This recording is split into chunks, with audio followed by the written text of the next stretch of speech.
भाई एक पीछे गाड़ी।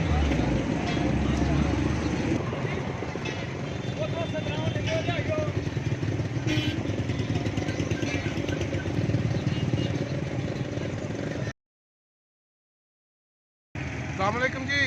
ये आप देख रहे हैं मेरे हाथ में क्या है? छापी। ये अब तो जदीद दौर है ना, लोग प्लास्टिक की या बर्तन वगैरह यूज़ करते हैं। तो जब हम छोटे थे तो ये बहुत ज़्यादा इस्तेमाल की जाती थी। असि होना है छापी चंगेर। हाँ जी बाजी, मैं तो वैसे वीडियो बना रहा दुकानदार आज। अच्छी चीज़ है ये। अच्छा, अच्छियां छापियां केड़ियां ने? ये सब अच्छी है। ये तुसी आप बनाते हो कि बनी बनाई लेंदे हो? नहीं भाई ये बनी नहीं लेके। कित्थों लैके आंदे हो? ये मलदान। मुल्तान तो? वाह, मुल्तान जिंदाबाद। ये देख रहे हैं जी, मुल्तान की बनी हुई चंगेर छाबी। यार हुण तो मुक ही गई ने है भाई, बिल्कुल ही मुक गई ने। ये जो हमारी न्यू जनरेशन है ना, जो जदीद बर्तन जदीद चीज़ें इस्तेमाल करती हैं, ये उनके लिए हैं। ये ख़वातीन घरों में बनाया करती थी। ख़वातीन घर में चंगेर तैयार किया करती थी। अब तो जदीद दौर है जी। मुझे तो बड़ी खुशी हुई है इनको देख के, और इनकी बड़ी मेहरबानी। इन्होंने बड़ी खुश दिली से कहा जी बना लें, वीडियो बनाएं। आपका बहुत शुक्रिया जी। अच्छा, डिजाइन डून बने ने कोई रेटा में फर्क है? हाँ जी हाँ जी। ए डिजाइन वाली किन्ने दी है जी?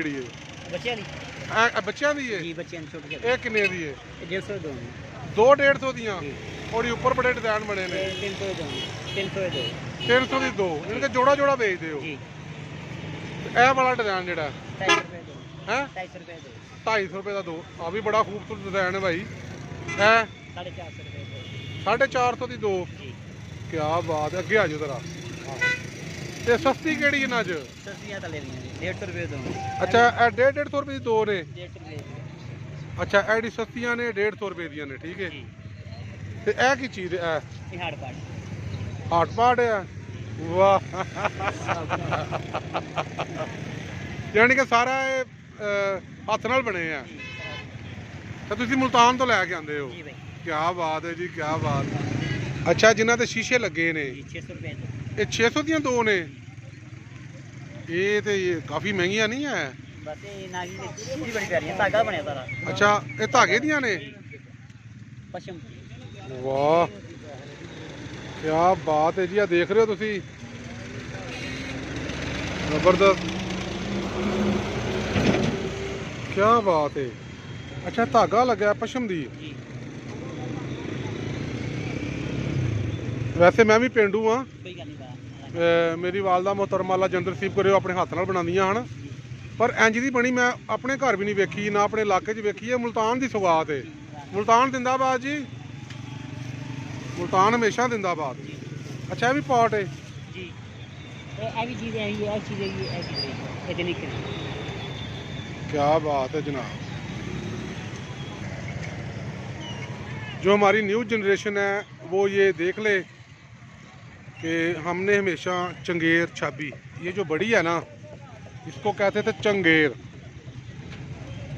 आपने सुना होगा अक्सर लोगों से, वो ऐसी एक ही चंगेर च पड़े हैं। मतलब कि बताने का मकसद ये होता है कि हम एक ही जगह खाते रहे हैं।